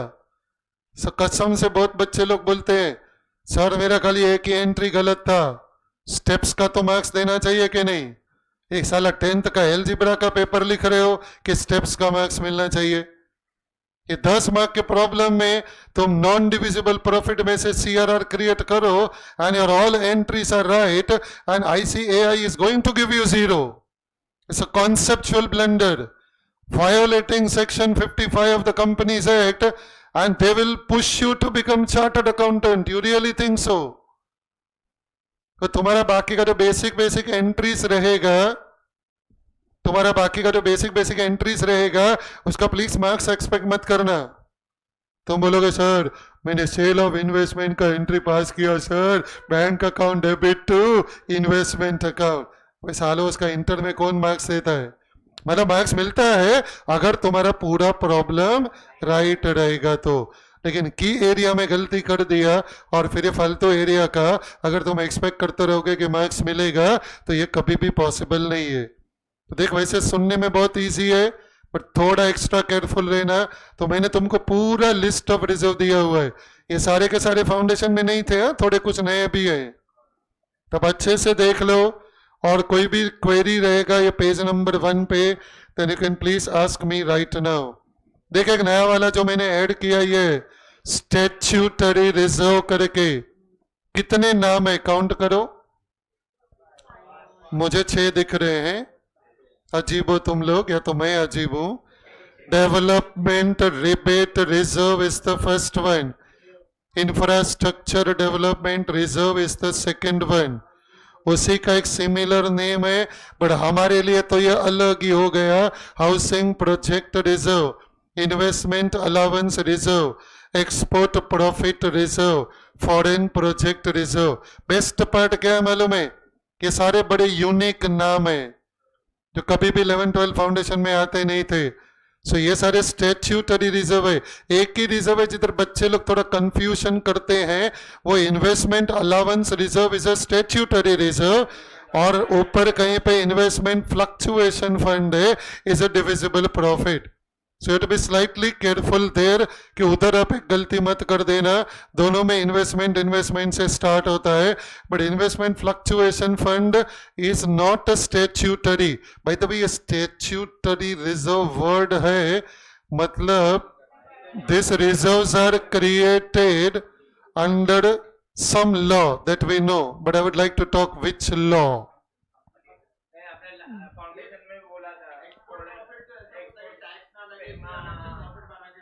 I understand, you remember very well. My question थोड़ा ध्यान से सुनो। Statutory मतलब compulsory by law. अपने देश में तो इतने लॉ है ना कि लॉ मेकर्स को भी याद नहीं रहते हैं। So can you tell me this are statutory under which law? And the answer is Indian income tax act. तुम्हारा इनकम टैक्स चालू हो गया, जीएसटी चालू है ना? सो तुम्हारा इनकम टैक्स और जीएसटी वैसे सिलेबस में है, पता रहेगा। दोनों 100 मार्क का 2 अलग अलग पेपर है। हाँ मैं चेक कर रहा था, पब्लिक को हाँ में हाँ बोलने की आदत है। 50 मार्क का इनकम टैक्स है, that is Indian income tax act. 50 mark का जीएसटी है। अब ध्यान से सुनना 2 मिनट। ये जो प्रोविजन मैं बात कर रहा हूं ना, ये प्रोविजन आज एप्लीकेबल नहीं है। Listen to me very carefully. This provision was many years before कि गवर्नमेंट ने कुछ इंसेंटिव दिया था एक्सपोर्टर्स को। देख मैं एक रिजर्व एक्सप्लेन करता हूं so will understand the mindset of the government in those days. वो कांग्रेस के जमाने के गवर्नमेंट की बात कर रहा हूं मैं। So there is a reserve called as export profit reserve. अभी समझो कोई एक्सपोर्टर रहेगा, there is a big exporter और उसको 50 करोड़ का प्रॉफिट हुआ। अभी 50 करोड़ का प्रॉफिट हुआ तो गवर्नमेंट ने उसको एक इंसेंटिव दिया कि अगर ये 50 करोड़ का प्रॉफिट तो एक रिजर्व में ट्रांसफर कर दे। That reserve is called as export profit reserve. और अगर तू ऐसा करेगा तो मैं तेरे से ये प्रॉफिट के ऊपर 1 रुपया इनकम टैक्स नहीं लेगा। अपन बोलेगा यार ये तो लॉटरी लग गया, 30% टैक्स भरने का सोच। 50 करोड़ के ऊपर 30% मतलब 15 करोड़ का टैक्स भरने का है। गवर्नमेंट बोला छोड़ दिया 15 करोड़, घर की बात है। बस खाली कर क्या मालूम है कि तेरा पूरा का पूरा प्रॉफिट उठा के डाल दे रिजर्व के अंदर, एक्सपोर्ट प्रॉफिट रिजर्व। मैं बोला वेरी गुड, एक बार ऐसा कर देता हूं, टैक्स मेरा बच जाएगा। फिर वापस इस रिजर्व को उठा के डाल देगा पीएल अकाउंट के अंदर और बाद में शेयर होल्डर को मस्त डिविडेंड दे देगा। एक बार तो पूरा का पूरा 50 करोड़ उठा के रिजर्व में डाल देता हूं ताकि 15 करोड़ का टैक्स बेनिफिट मिल जाएगा। फिर थोड़ा 6-12 महीना रुकेगा, फिर वो रिजर्व को उठा के वापस पीएल में ट्रांसफर कर देगा तो जनरल रिजर्व में ट्रांसफर कर देगा, and then I will give share holder को dividend. Can I do that? तो भाई गवर्नमेंट ने ऐसा ऑफर दिया काय को, वो तो मुझे बताओ कि साला तुम्हारा प्रॉफिट में से तुम एक रिजर्व बना डालो और गवर्नमेंट ने 15 करोड़ का टैक्स छोड़ दिया। काय के लिए छोड़ दिया? What must be the reason? कैसे प्रमोट होएगा? मैं मेरा प्रॉफिट को उठा के एक रिजर्व में ट्रांसफर करेगा तो उसमें एक्सपोर्ट कैसे प्रमोट हुआ? एग्जैक्टली कि ये 50 करोड़ जो है ना प्रॉफिट, वो पैसा तुम्हारे बिजनेस के अंदर ब्लॉक हो जाएगा। कैसे ब्लॉक हो जाएगा? That you will not be able to give dividend to the share holder. और 1 साल के लिए नहीं, सालों के लिए, 8 साल 10 साल। तुम वो रिजर्व को फ्यूचर में 8 साल के बाद भी हाथ लगाया, there is a lock in period government ने दिया रहेगा। समझो वो 8 साल का लॉक इन पीरियड है, तुमने 7 साल के बाद भी ये रिजर्व को यूज किया तो क्या होगा? 15 करोड़ का टैक्स, 7 साल का इंटरेस्ट प्लस पेनल्टी, सब मिला के हो सकता है 50 करोड़ ही भरने को आ जाए। मतलब वेरी डेंजरस प्रोविजन। बोलने का देख तू ये सब नहीं करने वाला रहेगा, चुपचाप 15 करोड़ भर दे। लेकिन अगर तू सेविंग के लिए जाएगा तो ये पैसा सालों तक तेरे बिजनेस में ब्लॉक हो जाएगा। मतलब you keep on expanding your export business. तुम वो पैसे से और भी कुछ नहीं कर सकते हो कि सोचा ये मैं एक्सपोर्ट कर रहा था, 50 करोड़ का प्रॉफिट हो गया, साला शेयर होल्डर को डिविडेंड नहीं दे सकता, मैं दारू बनाने की फैक्ट्री डालता हूं इंडिया में, सब लोग को दुख बहुत बढ़ गया है, सबको बेवड़ा बनाता हूं, और वो 50 करोड़ से तुमने दारू बनाने की फैक्ट्री डाल दी तो नहीं मिलेगा एग्जेम्पशन। वो 50 crore you will have to use only for producing the goods which you will export more. बहुत सारा ऐसा कंडीशन डाला हुआ था। Today that provision is not there, it is scrapped already. लेकिन आज भी कुछ कंपनियों के बैलेंस शीट में तुम्हें ये रिजर्व दिखेंगे। प्रोविजन चला गया, मे बी उनका जो लॉक इन पीरियड रहेगा वो लॉक इन पीरियड आज तक खत्म नहीं हुआ रहेगा, तो ये रिजर्व दिखेंगे। सो ऑब्वियसली ये रिजर्व थोड़ी डिविजिबल प्रॉफिट है। Forget giving dividend, you just can't use that reserve for any purpose. Dividend तो जाने दो, 10 साल के लिए जो भी पीरियड रहेगा लॉक इन पीरियड, वो लॉक इन पीरियड के लिए रिजर्व तुम्हारे बैलेंस शीट में ब्लॉक हो गया परमानेंटली। और जैसे लायबिलिटी साइड में रिजर्व ब्लॉक हो गया, एसेट साइड में अमाउंट भी ब्लॉक हो गया, and you can keep on utilising that for promotion of definitely that export. दूसरा रहेगा infrastructure development reserve. Maybe that reserve is created because you are developing the infrastructure in some backward areas. जो government को वो area को develop करना है, जब infrastructure develop होता है तो इंडस्ट्री भी ग्रो होता है, इंडस्ट्री ग्रो होता है तो लोकल लोगों को एम्प्लॉयमेंट भी मिलता है, प्रॉफिट होएगा तो गवर्नमेंट का टैक्स का भी इनकम बढ़ेगा, and so on. For more details refer to your economics knowledge. पढ़ा हुआ था ना, ये सब इकोनॉमिक्स में था ना। सो ऐसे बहुत reserve, you understand what I am talking. तो ऐसा ये रिजर्व तुमको 6 रिजर्व दिया हुआ है, और ये 6 का 6 reserve somehow you will have to remember. The names are very peculiar.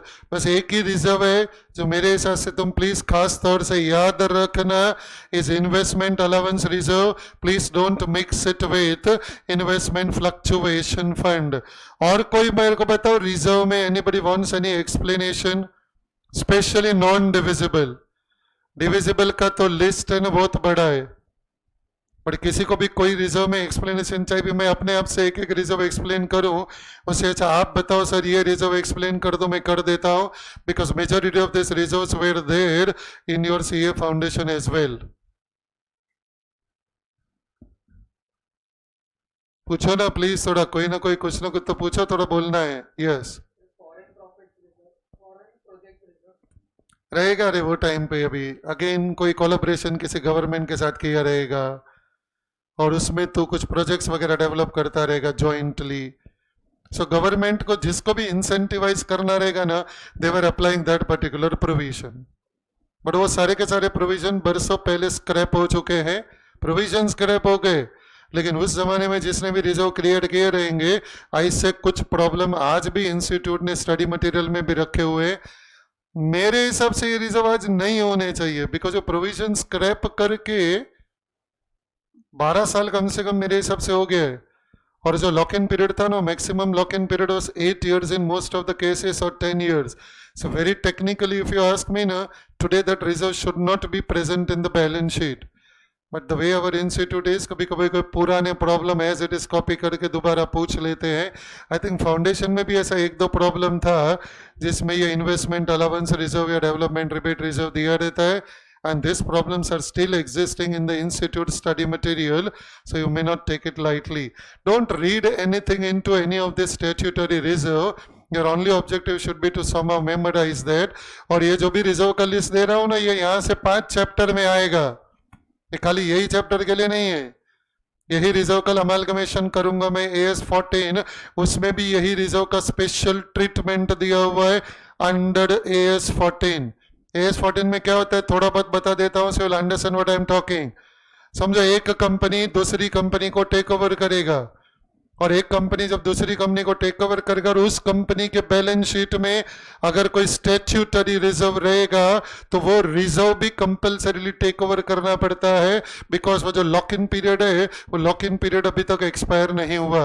So there is a specific accounting treatment which is given of statutory reserve in AS 14 as well.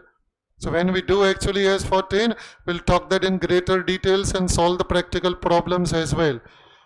तो ये जो रिजर्व का लिस्ट आपको दिया है ना page 1 पे, ये खाली इस चैप्टर के लिए नहीं है, यहाँ से जितने भी चैप्टर्स हैं प्रैक्टिकल, हर चैप्टर में तुम्हें ये रिजर्व का लिस्ट चाहिए रहेगा। So you are well advise to somehow please remember specially the non divisible profit. So non-divisible profit का list है, I think practically I've covered everything in that. CRR is the first one.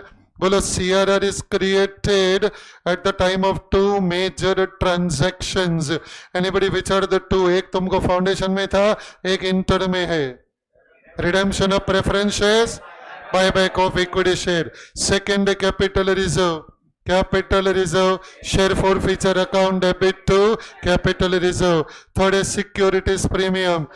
When shares or debentures or bonds, ये share premium नहीं है, ये security premium है। चाहे तुमने equity shares issue किया, चाहे प्रेफरेंस शेयर इश्यू किया, चाहे डिबेंचर्स इश्यू किया, चाहे बॉन्ड्स इश्यू किया, anything that you issue at a price which is higher than the face value, you will have securities premium. And the last one is debenture redemption reserve, जो आपने redemption of debenture chapter में शायद किया रहेगा। नाम याद है कि नाम भी याद नहीं है? याद है ना? Definitely. So the journal entry was profit and loss appropriation account debit to debenture redemption reserve account. Page number 1, everybody, can we go to the next page? Second page आ जाओ, is all about redemption of preference shares. याद है जो लोग को मैंने पढ़ाया हुआ है, डू यू रिकलेक्ट कि भाई रिडेम्पशन ऑफ प्रेफरेंस शेयर में हम लोग प्रॉब्लम सॉल्व करने के लिए कुछ स्टेप्स फॉलो करते थे? Do you recollect? स्टेप कैसे किया था मैंने? जो भी लीगल कंडीशन है, because there are some conditions given under section 55, 3 conditions if you recollect for redemption of preference share. तो वो कंडीशन के हिसाब से अपन ने क्या किया था, प्रैक्टिकल प्रॉब्लम सॉल्व करते टाइम पे स्टेप्स बनाया था। What a step number 1 was relating to first legal condition, only fully paid up preference shares can be redeemed. मतलब प्रैक्टिकल प्रॉब्लम करते टाइम आपको क्या करना पड़ेगा, you will have to verify कि आपको जो प्रेफरेंस शेयर को रिडीम करना है, are this preference shares already fully paid up और नो। समझो अगर ये पार्टली पेड अप रहेगा तो पार्टली पेड अप को फुल्ली पेड अप में कन्वर्ट करने के लिए there are so many options. First option was final call नहीं हुआ। अब देख मैंने ना सारे ट्रांजैक्शंस दिए हुए हैं वहां पे, ट्रांजैक्शंस का जर्नल एंट्री आपको लिखना है। Anybody wants me to give you the journal entries? I don't mind that. नहीं, जो लोग को नहीं चाहिए वो मत बोलो, I know that you know that. I am talking to few students who wants me to give this journal entries. I can give it to you. या at least orally discuss कर ले please. लिखना नहीं रहेगा तो देख, पाटली paid up में 2 ऑप्शन था। Option number 1, all the preference shares are partly paid up. उसका मतलब कंपनी ने अभी तक फाइनल कॉल नहीं किया, तो फाइनल कॉल का हम लोग 3 एंट्री पास करते थे, इफ यू रिकलेक्ट। 2 हाँ, थोड़ा जागो, हाँ, मेरे पे ट्रस्ट नहीं करो, मैं बार बार टेस्टिंग करूंगा। फाइनल कॉल का 2 एंट्री था। First is when final call becomes due order receivable. Can you tell me which account debit? Equity. Are you doing redemption of equity shares? Hello, इसके लिए देख कैसा रहता है मालूम है, we always get the feeling that we know, I know everything is the biggest myth of this universe and applicable to you and me both. So थोड़ा slow जाओ, स्पीड पे मत जाओ। बिलीव मी, 3 महीने पुरानी बातें हैं। I am very sure you know the entries. थोड़ा बोलने से पहले स्लो डाउन करो। Preference share final call account debit to preference share capital account. ये 2 में से एक टेम्पररी अकाउंट है, फाइनल कॉल। अब तुम्हें पैसा मिलेगा और जनरली एक तो भी कोई रहेगा जो पैसा नहीं देगा, बाकी के लोग पैसा दे देंगे। So can you tell me second entry will be for receipt of final call bank account debit, calls in arrears account debit to. मेरे को कहीं से इक्विटी सुनाई दिया वापस। भाई इक्विटी शेयर का रिडेम्पशन एक इलीगल ट्रांजैक्शन है, कंपनी बंद हो जाएगा। प्लीज ऐसा नहीं करते। So to what by the way, which account? Preference share final call account. अभी वो calls in arrears account debit में 2 पॉसिबिलिटी है। Receipt of calls in arrears, हम थोड़ा उसको नोटिस भेजेंगे, प्लीज पैसा दे दे, ऐसा क्या कर रहा है, पैसा दे दे, साले पैसा देता है कि मैं तेरा शेयर फॉरफिट करूं, ऐसा 3 नोटिस दोगे तो हो सकता है वो कहीं से पैसा अरेंज करके दे देगा। मे बी वो विथ इंटरेस्ट पैसा दे देगा, थोड़ी देर के लिए इंटरेस्ट को साइड पे छोड़ते हैं। लेकिन 1 option is receipt of calls in arrears. बोलो everybody, bank account debit to calls in arrears account. हो सकता है 3 नोटिस देने के बाद भी वो कॉल का पैसा नहीं दे रहा है, then it is a matter of happiness for us, we will forfeit their share. So forfeiture का जर्नल एंट्री में थोड़ा स्लो जाना। विच account debit? Capital account debit. अभी इधर ब्रैकेट में आएगा number of preference shares forfeited multiply by called up value per share। याद है, यहां भी गलती से भी फेस वैल्यू नहीं लेने का, it is always called up value. उसके बाद आएगा 2 calls in arrears account, number of preference share forfeited multiply by unpaid value per share, and finally 2 share forfeiture account, number of preference share forfeited multiply by paid up value per share। फिर forfeiture होने के बाद again 2 option. पहला option है not reissued. Y? क्यों reissue नहीं किया? क्योंकि वैसे भी रिडेम्पशन करने का है।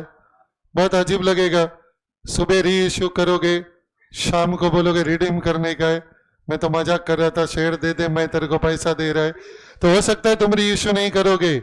Now can you tell me, if you don't reissue, what will you do to the profit which was there in share forfeiture account? Capital reserve में ट्रांसफर करना पड़ेगा, क्योंकि अगर आज री इश्यू नहीं किया तो फ्यूचर में तो वैसे भी नहीं होने वाला है, because anyway you are redeeming the shares, so it will be share forfeiture account debit to capital reserve account. पक्का ना? If you reissue that तो दो एंट्री आएगा, बैंक अकाउंट डेबिट ब्रैकेट में नंबर ऑफ शेयर फॉरफिटेड के number of share reissued, number of share reissued multiply by reissue price per share. तो bank account debit majority cases में री issue में थोड़ा loss ही रहेगा. So share forfeiture account debit number of shares reissued into loss per share, और इसके बाद आएगा to preference share capital account. और एक बार रीइश्यू कर दिया, अब जो भी नेट प्रॉफिट बचेगा which is profit per share minus loss per share, ये वाला profit per share on forfeiture minus loss per share on reissue, जो भी नेट प्रॉफिट रहेगा per share you will transfer from share forfeiture account to capital reserve account. So share forfeiture account debit to capital reserve account, यहां पे आएगा number of shares which are reissued into net profit per share. Be very honest. Anybody wants me to dictate these entries, I can do that. Anybody wants me to share the entries ka PDF on the WhatsApp group, or all of you are sure that you have it? हाथ ऊपर कर. एक ही जन, दो ही जन, चार जन. तो भी डिक्टेट करने को क्यों मना कर रहे हो? बाकी लोगों का टाइम क्यों वेस्ट करने का ना? So sweet of you. कितना कोऑपरेटिव बैच है, एक दूसरे का कितना ख्याल रखते हैं. चलो ठीक है, ये हो गया. सो ये कौन सा स्टेप था by the way? Step number 1. What is step number 1? Verify whether preference shares are fully paid up और नो. और अगर वो पार्टली पेड अप रहेगा तो अभी जो एंट्रीज डिस्कस किया उसमें से जो भी एप्लीकेबल एंट्रीज रहेगा वो एंट्री मारो, लेकिन कुछ भी करके प्रेफरेंस शेयर को फुल्ली पेड अप में कन्वर्ट करो, because that is your condition number 1, which we call it as a step number 1. What is your accounting step number 2? Step number 2, I will go for sundry other transactions. देखो तुमको दिया हुआ है sundry other transaction में क्या क्या है, देखो. सेल ऑफ इन्वेस्टमेंट ब्रैकेट में लिखा है 2 एंट्रीज. अच्छा ठीक है, सेल ऑफ इन्वेस्टमेंट का 2 एंट्री आएगा, जो हम ऑलरेडी AS13 में भी कर चुके हैं, शायद याद रहेगा. एनीवे छोड़ो ना, तुमको बचपन का भी याद रहेगा कि नहीं. So tell me which account debit? Bank account debit to investment account. तो लिखते तो थे AS13 में इन्वेस्टमेंट अकाउंट में, बाई बैंक अकाउंट नहीं लिखते थे. Early bird, hello early bird, याद है ना. फिर उसके बाद 2 पॉसिबिलिटी है, either there is a profit और देयर इज अ लॉस. बोलो, if it is profit then what's your entry? Investment account debit to profit and loss account. इस चैप्टर में profit on sale of investment को आप avoid कर सकते हो, because anyway profit on cell में transfer करने के बाद फाइनली तो P&L अकाउंट में ही जाएगा. So it will be investment account debit to profit and loss account. ये हो गया if there is a profit on sale. What if there is a loss on sale of investment? Profit and loss account debit to investment account. Second possibility क्या है everybody? Issue of debenture. Check करो. By the way, ये जो sundry other transaction है, ये company करता काय को है? ये कोई लीगल कंडीशन है क्या? तो कंपनी क्यों करता है? आंसर इज मेरी मर्जी. मेरी मर्जी। Who are you to question me? हाँ, आपने जो बोला वो ठीक है, पैसे की जरूरत रहेगी, बट तुम उसको मैच करने की कोशिश भी मत करना, क्योंकि कल तुम बोलोगे सर रिडेम्पशन के लिए खाली 50 लाख चाहिए, तो इसने बैंक से 70 लाख का लोन क्यों लिया है। वापस पब्लिक मेरे को ऐसा क्वेश्चन पूछता है, उससे पहले ही वो गोविंदा का गाना गा लेने का, मेरी मर्जी। यू कांट क्वेश्चन, जो भी ट्रांजेक्शन दिया उसका जर्नल एंट्री पास करो। Yes, they may need the money for redemption of preference share, they may need the money for buyback of equity share, they may need the money for working capital requirement। कोई भी reason हो सकता है जिसकी वजह से वो लोग इन्वेस्टमेंट बेचेंगे। हो सकता है इन्वेस्टमेंट का मार्केट वैल्यू इतना बढ़ गया कि एक बार मैंने सोचा बेच देता हूं, ये नीचे तो आने ही वाला है, शेयर बाजार है। मोदी थोड़ी चिरंजीवी है, आज नहीं तो 4 साल के बाद जब भी जाएगा तो ये निफ्टी 15,000 में वापस मिलने वाला है, ये गारंटेड है। आज पब्लिक 25,000 में निफ्टी लेता है, ये निफ्टी समझते हो ना, क्या भाव क्या आजकल क्या चल रहा है मेरे को तो पता भी नहीं। 25,000 के आजू बाजू ही रहेगा, फिर धीरे धीरे बढ़ेगा, फिर कोई 30,000 में लेगा, कोई 35,000 में लेगा, फिर मोदी काका चल बसेंगे। क्या ऐसे क्या देख रहे हो, सब लोग जाएंगे, इसमें ऐसा थोड़ी इमोशनल होने की क्या बात है। और राहुल बेचारा बुढ़ा हो गया, शादी नहीं किया, बोला एक बार तो प्राइम मिनिस्टर बनूंगा। 12 दिन के लिए भले बनेगा, बट एक बार तो उसको प्राइम मिनिस्टर बनना ही है, बन के रहेगा। देखना मोदी के बाद कौन है इधर, बीजेपी में कोई है नहीं। योगी को कोई वोट नहीं देगा, योगी वो बावला है मालूम है, डेंजरस कैरेक्टर है वो। It's okay, it's okay, no educated people will ever vote for that guy. Anyway, so investment बेचा ना तो हर बार प्लीज लॉजिक मत ढूंढो यार, वो कंपनी का इन्वेस्टमेंट है, उसकी मर्जी है, भाव बहुत अच्छा हो गया तो बेच दिया। So what is the second transaction everybody, issue of debenture. इसमें 3 पॉसिबिलिटी है, if you recollect that, in fact 6 possibility था पूरा अगर याद रहेगा तो। Issue at par, redeemable at par, issue at par, redeemable at premium, issue at par, redeemable at discount. Redemption at discount is very rare. Theoretically it is there, but practically not there. तो ये वाला सब entries आपको याद है issue of debenture का? Yes, everybody? So issue of debenture could be other transaction. Third one is a bank loan taken. Can you tell me bank loan taken is a simple journal entry, bank account debit to bank loan account. ये जो है ना sundry other transactions, इसका entry पहले कर लेने का, few more will come. मैंने लिस्ट में 3 ही दिया है, बट 2 और ट्रांजेक्शन है जो एक प्रॉब्लम में मैं करवाने वाला हूं, that is called as a cancellation of own debenture. It's a new transaction for you. Cancellation of own debenture करके आएगा. In fact, I don't mind showing it to you. मैंने देखो एक क्वेश्चन दिया हुआ है आपको, पेज नंबर 7। पेज नंबर 7 पे देखो, मैंने आपको एक एडिशनल क्वेश्चन दिया हुआ है। ये additional question unfortunately text के अंदर नहीं है, but a very very important problem according to me. उसमें देख transaction number 3 and transaction number 4 is a sundry other transaction. Sorry, AC का रिमोट चाहिए तुझे भाई, ये एसी का है, वो एसी बंद है, तुझे क्या करना है? चालू है, बंद करना है, डायरेक्ट स्विच नहीं है। मैं क्या करूं मतलब?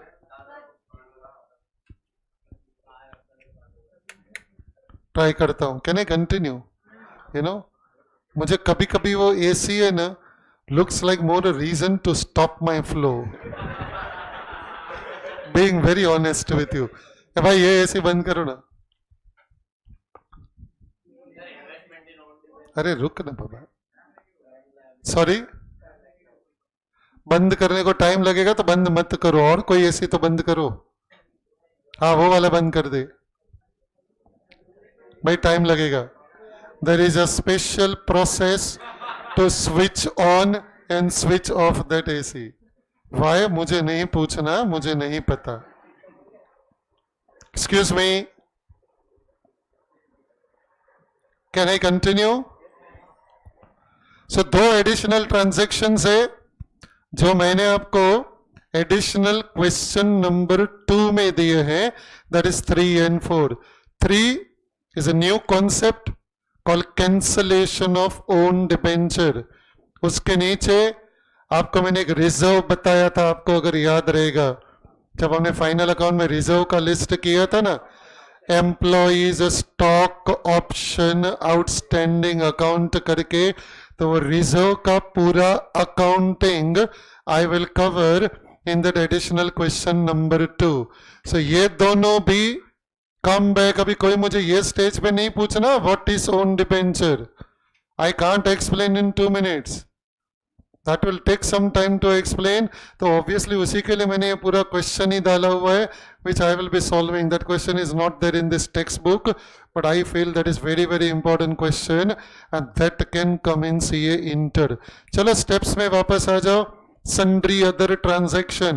Anybody can please tell me logically कि why sundry other transaction I am doing first and then I am going for step number 3 which is replacement of the capital. क्योंकि आपका देख उसमें ना रिजर्व में कुछ चेंज होएगा. इन्वेस्टमेंट में लॉस हुआ तो पीएनएल कम हो जाएगा. इन्वेस्टमेंट में प्रॉफिट हुआ तो पीएनएल बढ़ जाएगा.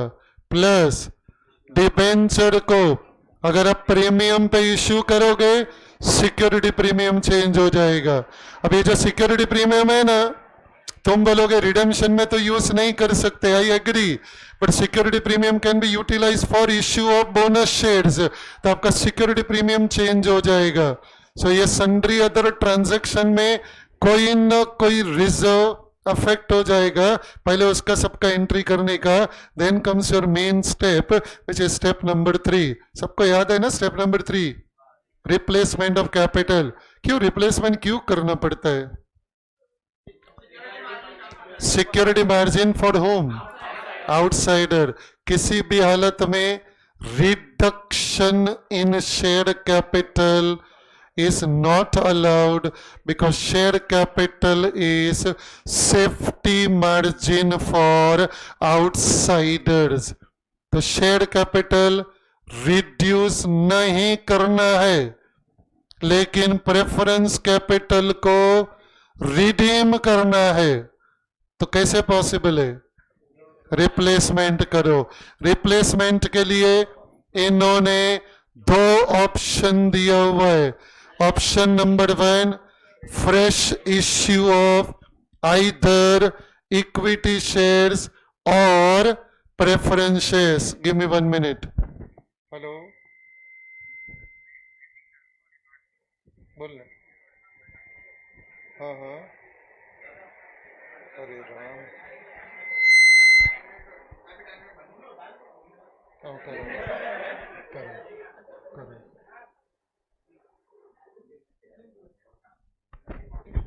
I just now realized it is already almost 2 hours, so I need 3 minutes break. मुझे एक अर्जेंट कॉल करना है.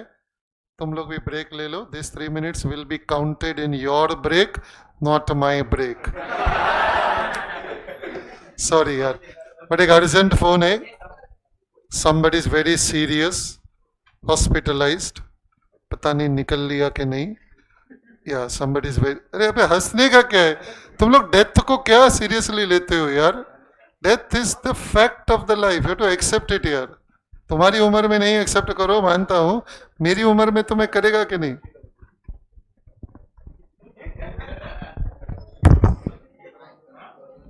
Five minutes maximum. Breather. 36 पे 2 चला गया. 36 का 1 पे 2 था. पहले 2 पर 2 जसवाल और दोनों रन. हां ना 0 पे गया. ये ठंडा पानी. अभी ड्रॉ का बात कर रहा है. जो खेल रहा है. भाई मार देंगे.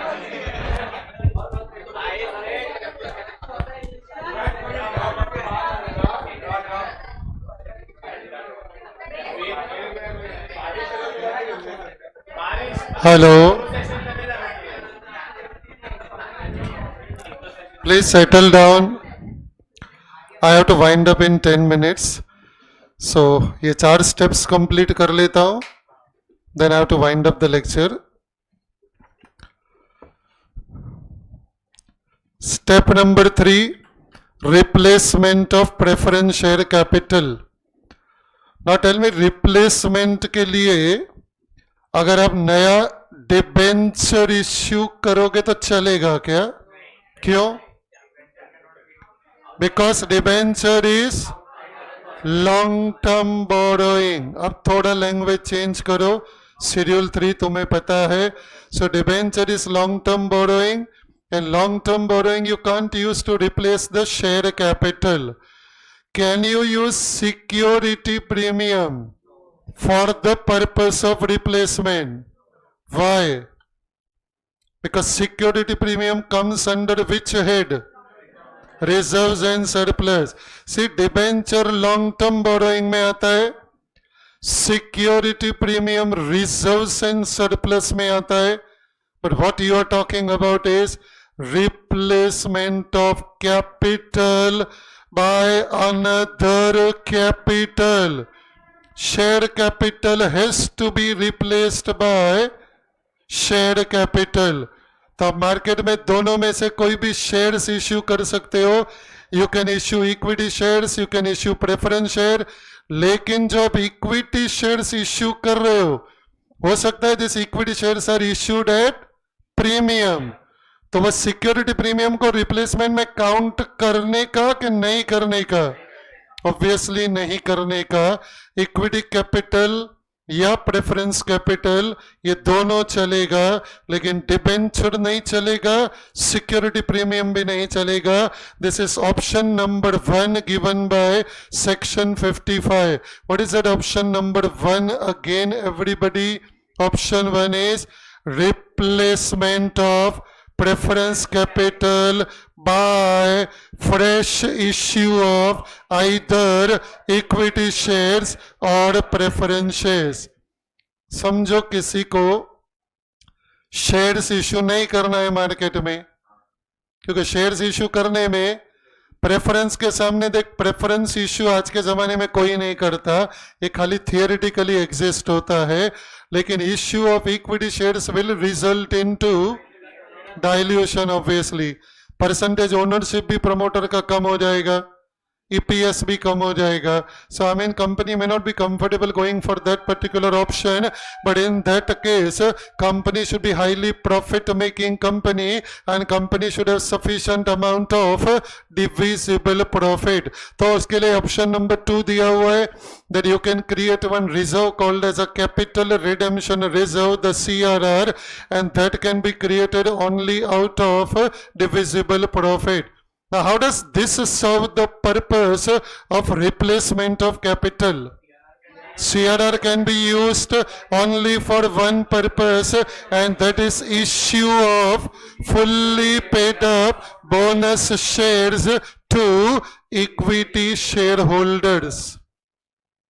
याद है ना सबको पक्का? ये हो गया तुम्हारा step number 3, replacement of capital. And then of course the last one is your main transaction, redemption of preference share. Believe me, theoretically redemption can be at par or at premium, लेकिन majority questions अगर आप देखोगे inter level के भी, then it is always at a premium only. So if it is redemption at premium, there are 3 journal entries basically for that. जैसे आप redemption करोगे, first entry will be when redemption of preference share is due और payable. तो उसके लिए आएगा preference capital account debit. क्यों debit करते हो? कैंसल कर रहे हो. मुझे अगर पैसा देने का है तो मैं मेरा लायबिलिटी कैंसिल करेगा. So preference share capital account debit, because I would like to cancel the preference capital. उसके बाद which is the next one? Premium on redemption of preference shares account debit. Premium को debit क्यों करते हो? Loss है ना यार. 100 रुपए का कैपिटल है, तेरे को 110 देने का है. मेरा 100 रुपए का प्रेफरेंस कैपिटल है जो मेरा लायबिलिटी है, लायबिलिटी को मेरे को अगर 10 रुपया ज्यादा देने का है तो ऑब्वियसली ये मेरे लिए लॉस हो गया। और ये जो प्रीमियम है ना, ये आज लॉस है। ये प्रीमियम को तुम इश्यू के टाइम पे रिकॉर्ड नहीं किया है। हेलो, ये डिबेंचर की बात नहीं है।